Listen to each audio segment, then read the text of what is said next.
Então tem gente que acha que não, dinheiro não é para mim, eu nunca vou conseguir, eu nunca vou poder, a vida é difícil, né? Aquela coisa do pensamento fundamental de escassez. E gente que pensa que não, eu consigo, vamos lá, eu tenho as condições, né, de correr, de ir atrás e de me dar bem, né, do ponto de vista financeiro. Na verdade, não. Na verdade, nós temos vários exemplos, a grande maioria dos exemplos sociais, pessoas que não dominavam essas áreas e se deram muito bem nas suas finanças pessoais. Então, o primeiro desafio é desmistificar. Não é preciso ser um grande conhecedor de cálculos e de números para dominar as finanças pessoais.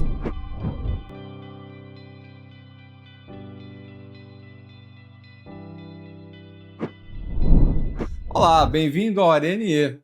Eu sou Marcelo do Carmo e hoje eu estou aqui com o Júlio Zibete, né, Júlio? Júlio, nosso convidado, né, nosso conhecido, nosso amigo já de longas datas. Ele começou, ó, carreira do Júlio, ele começou na estatística, né?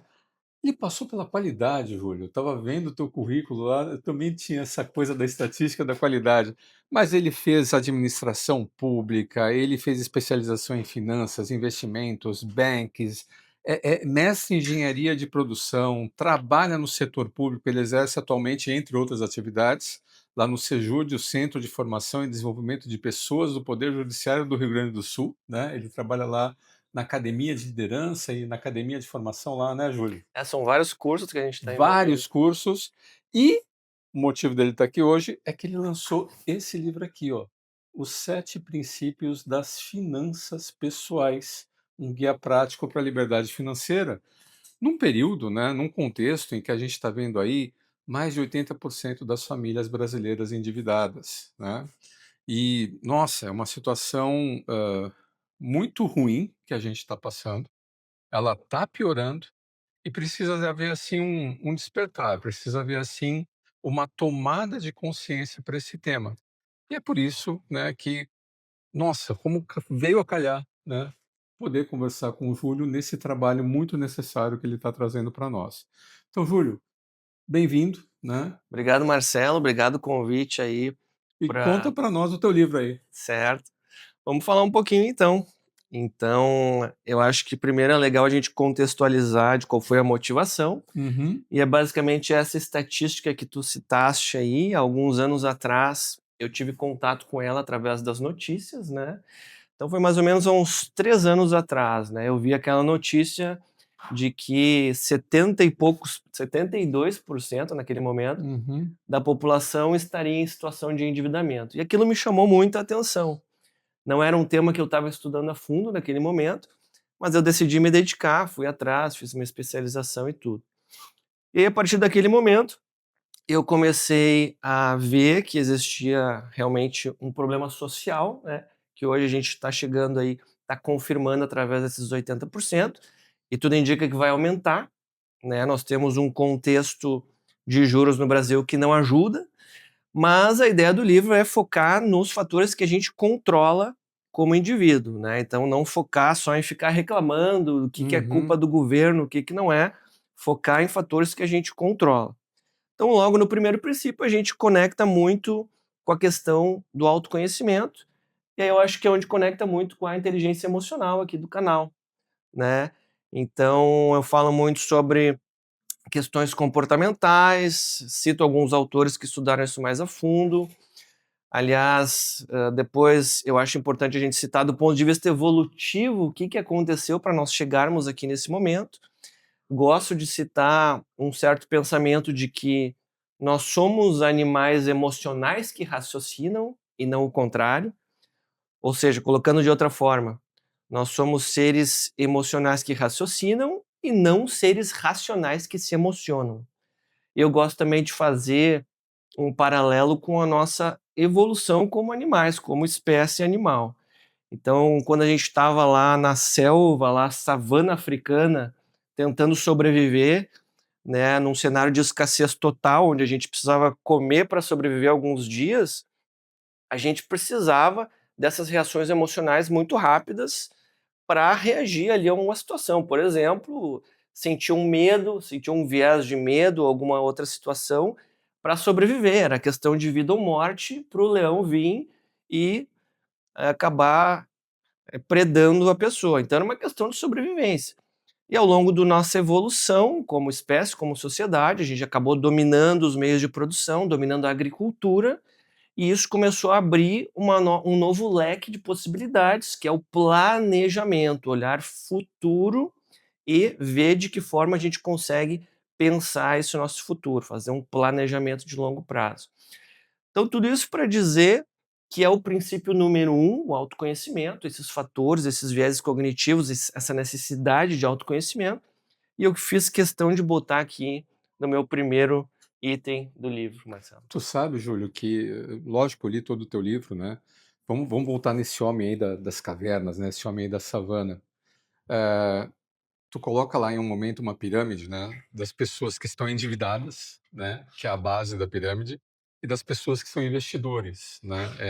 Como a pessoa lida com o dinheiro, com essa situação desse controle do orçamento, do planejamento financeiro.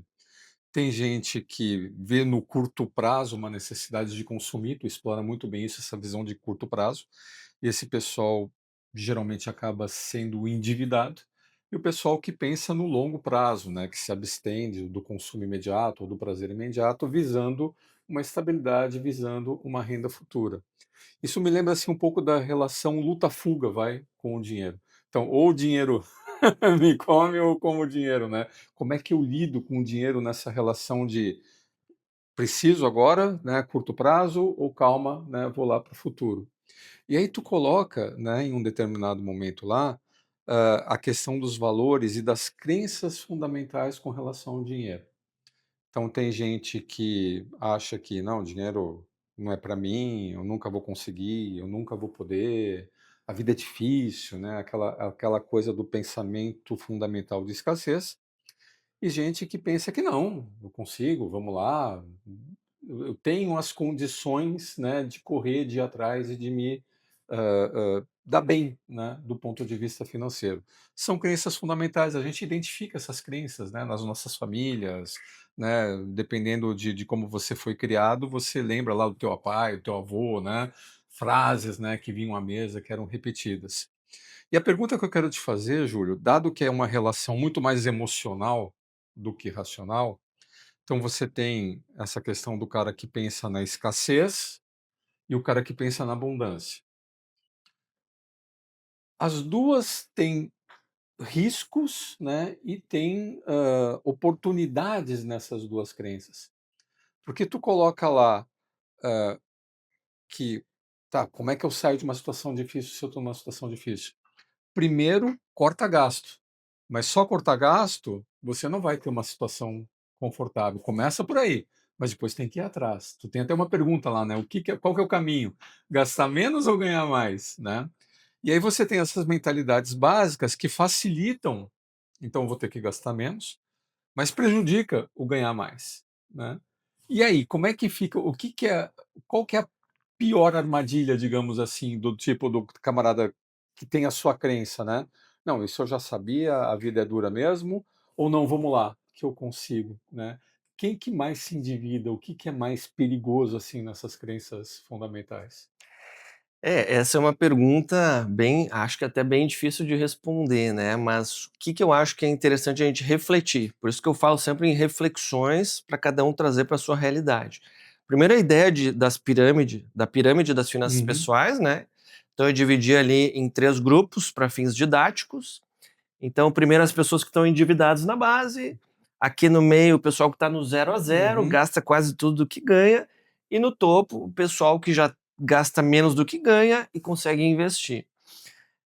E todos nós temos nossas crenças limitantes. Eu trago a ideia de que a gente tem que tentar fazer esse resgate para ver quem nos influenciou e como a gente ainda é influenciado por isso.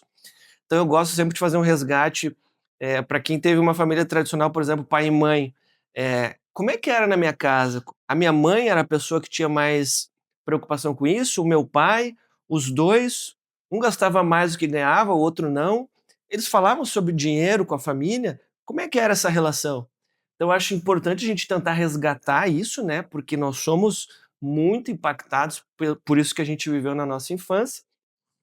E ao longo da vida a gente vai tendo nossas próprias experiências com dinheiro, muitas vezes aos trancos e barrancos, né, errando, com os nossos próprios, percursos da vida. E o ideal, claro, no mundo ideal a gente aprenderia com os erros dos outros para não aplicar para a nossa vida.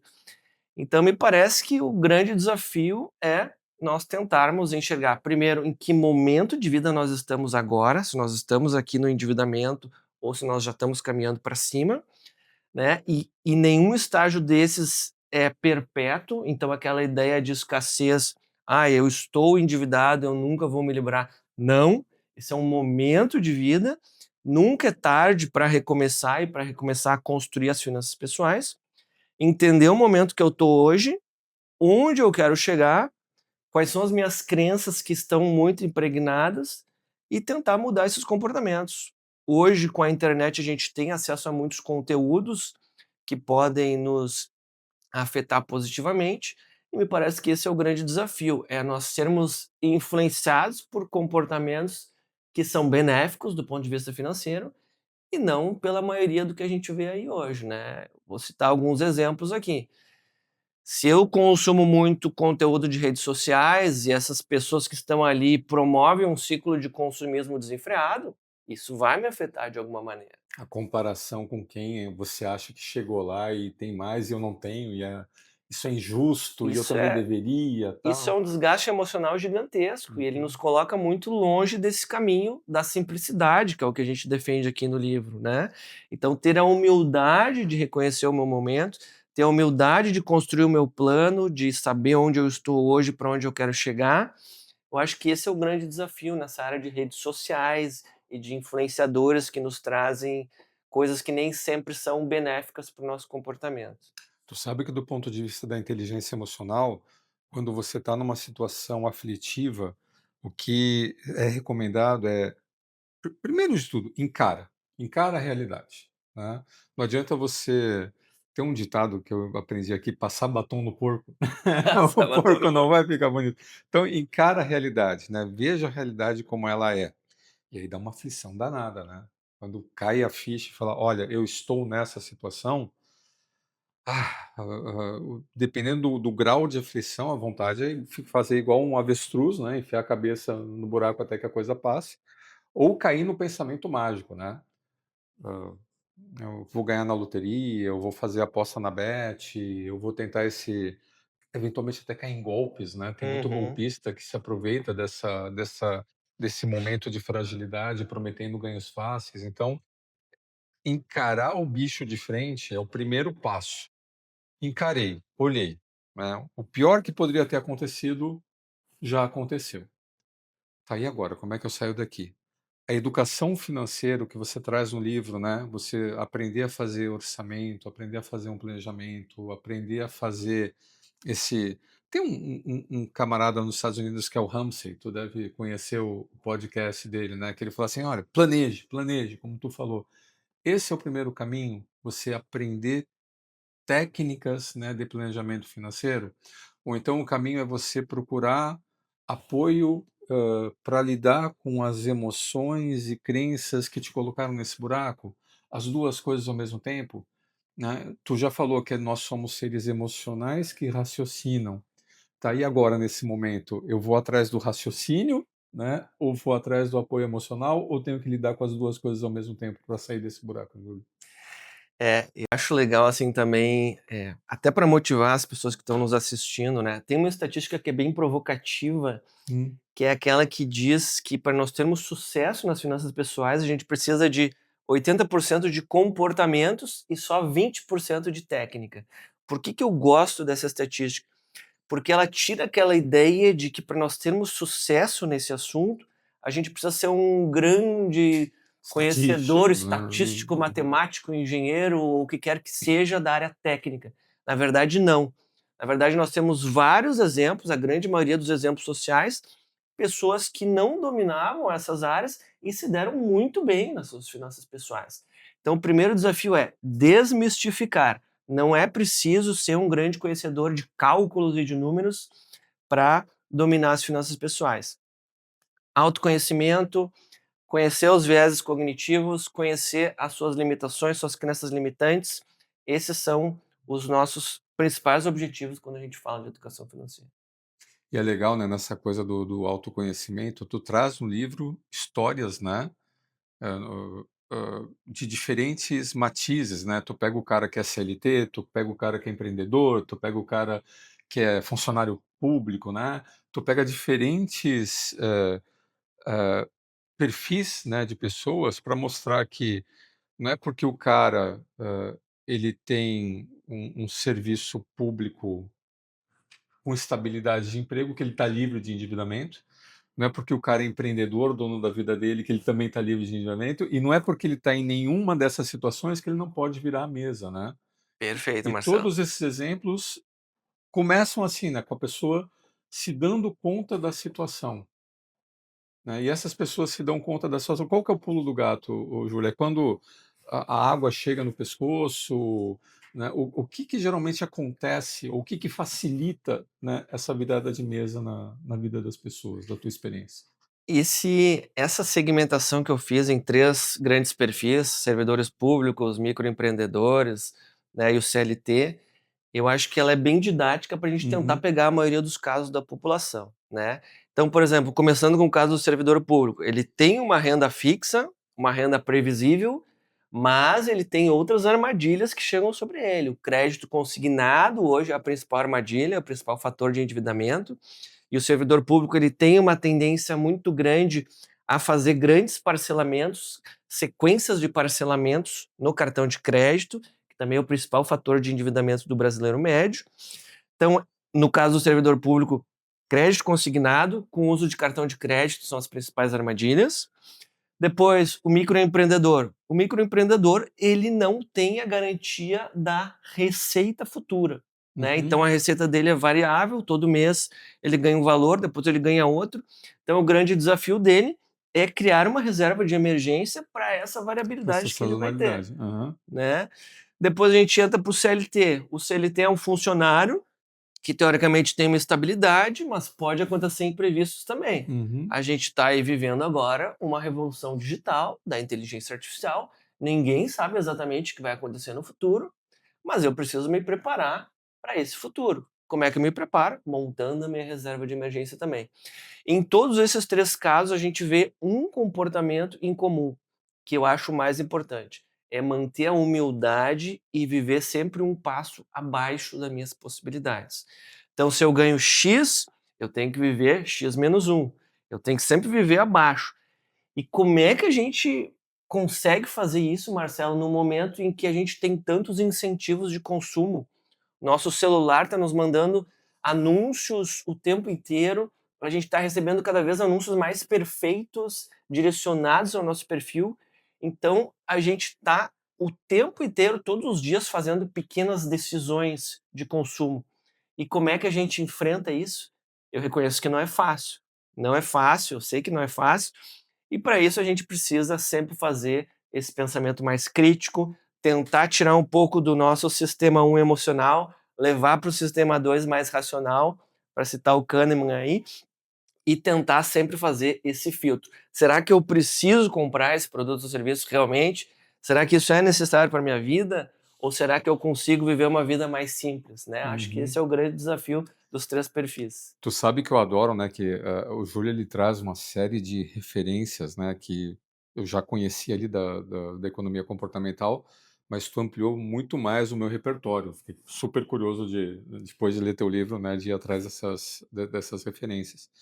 Mas tu traz ali uma coisa que chamou minha atenção, que era o conceito do mesos, lá do Aristóteles, né? Porque a gente fica assim, tá, vou mudar de vida e agora vai ser a coisa espartana, né? Isso vem, essa cidade, estado Esparta foi uma das únicas que não se monetizaram, né, na época, por isso que vem a vida espartana. Teve uma época lá, mais ou menos depois ali da Guerra de Troia, que as cidades atenienses e troianas e muitas das cidades-estados gregas se monetizaram.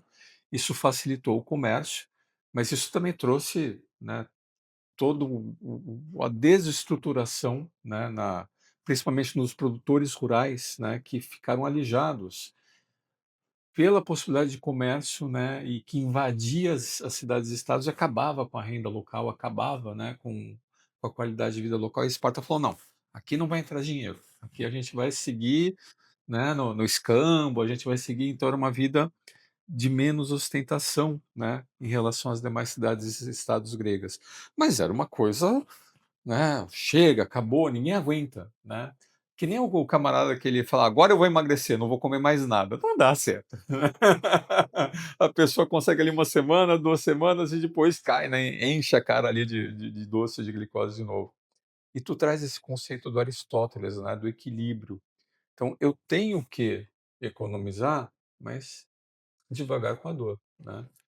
Eu tenho que ganhar mais, mas sem pensamento mágico, né, piano, piano, né. Eu adoro que o Júlio traz uma série de ditados, né, populares, japoneses, árabes, alemães, né, da sabedoria popular em torno dos 7 princípios, né, e todas essas, questões associadas a uma vida de equilíbrio, né, Júlio. É verdade. A gente vai ter que dar uma remadinha se a gente está no fundo do buraco, mas o objetivo final é conseguir uma vida equilibrada.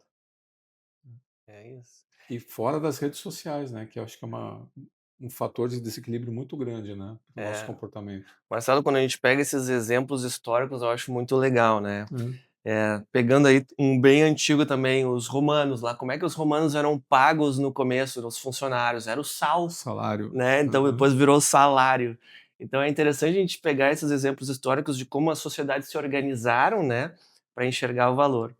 Mas então a ideia no final do livro era trazer esses ditados populares para mostrar que este assunto aqui, ele não é uma invenção dos tempos Sim. modernos, na verdade foi uma questão de sobrevivência dos povos ao longo dos séculos, né, da nossa humanidade aí, do que a gente conhece como história, eh, mais recente, e cada povo se organizou de uma forma para tentar passar esses conhecimentos, Uhum. né. Então, piano piano si va lontano, dos italianos, devagar devagar se vai ao De longe. grão em grão a galinha enche o papo, né, tem um Oi monte galinha, os portugueses Hã. adaptaram, depois os brasileiros aqui não deu um passo maior que a perna, Aham. tudo foi sendo adaptado conforme a cultura popular, e a ideia era fazer um fechamento de se esses ditados tinham conexão ou não com os Uhum. 7 princípios que eu defendi aqui no livro. Então acho que ficou uma coisa para tentar quebrar um pouco a rigidez da questão Uhum. mais técnica, para tentar popularizar esse Eu assunto. adorei um alemão aqui, né, que dinheiro sozinho não traz felicidade, mas acalma os nervos, né. Achei fantástico Isso é isso bom. aqui. Dinheiro não traz felicidade, mas dá uma paz, né, de espírito para os nervos, né. Muito bem. Júlio, estamos chegando no final, Júlio. Deixa aí a tua mensagem, fala das tuas redes, quem quer saber mais sobre esse trabalho. Tu estava me falando uma coisa super interessante do teu canal de YouTube, que tu fez músicas, né, para quem Sim. quer, precisa economizar dinheiro. Dá o teu serviço aí, quem quer saber mais disso, como é que te acha, o que que pode buscar. Tá legal. Então, primeiro agradecer a participação aqui, Marcelo, Alessandra, criadores do canal, gestores aí desse conteúdo, né, de alto valor para todos que querem se desenvolver em inteligência emocional. Eu defendo as finanças pessoais, a educação financeira, né? Eu tenho aí o meu canal no YouTube, Júlio Zibete. Tenho também rede social, Instagram, juliusibete30. E a grande ideia, a partir de agora, a partir do lançamento desse livro, é desdobrar esses debates aqui, que às vezes parecem um pouco mais técnicos, em conteúdos que sejam mais simples de entender para quem está nos assistindo. Então, desde conteúdos de linguagem mais simples, para que cada um possa aproveitar isso na sua vida privada. E como eu sempre digo, não importa o momento que você está nas suas finanças pessoais, sempre é um momento de começar. Não importa a vida, a fase de vida que você está, você sempre tem um recomeço. Então, quero agradecer a participação, o convite para participar aqui e fico à disposição aí para quem tiver mais dúvidas. A gente que agradece, Júlio. O livro do Júlio está disponível na Amazon e a gente vai colocar no episódio, né, nas informações, todas as dicas lá para chegar no canal do Júlio, para chegar no link do livro dele na Amazon. E leiam, pessoal, porque o Júlio teve a habilidade de fazer um resumo muito bom, não apenas de como é que a gente chega numa situação de desequilíbrio financeiro, mas como é que a gente sai dessa situação. Que passos práticos, né, a gente pode fazer para dar essa virada de mesa que, nossa, né, 80% das famílias estão remando e a coisa pode ficar bem mais séria se a gente não tiver essa tomada de consciência, É isso tá? aí. Mas todo mundo vai ter sucesso nas finanças pessoais. Acreditem, né? Então tá, Júlio, muito obrigado você que assistiu a gente até aqui. Se você achou esse conteúdo interessante, curta, compartilhe, né? Fale com alguém que está nessa pindaíba aí, nessa necessidade de virar a mesa e siga compartilhando e acessando os conteúdos da Conexão IE. Até o próximo programa e um abraço a vocês.